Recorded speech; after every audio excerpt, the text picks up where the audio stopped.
భోగి అన్న మాటకు అర్థం ఏమిటంటే భోగం అనుభవించేటటువంటి రోజు అని. సంక్రాంతి పండగ అనేటప్పటికీ ప్రతి ఇంటి ముందు కూడా పెద్ద పెద్ద రంగవల్లులు తీరుస్తారు.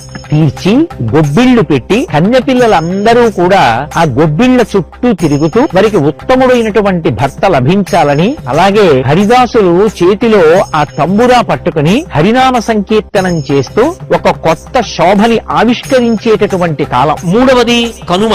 కనుమ గొప్పతనం ఏమిటి అంటే సనాతన ధర్మం యొక్క విశాలమైనటువంటి హృదయం. బంధువులందరూ కలుసుకుంటారు, గంగిరెద్దుల వాళ్ళు వస్తారు, సంస్కృతిని నిలబెట్టుకుంటారు. ఆంధ్రదేశం సంస్కృతిలో అంతర్భాగాలు.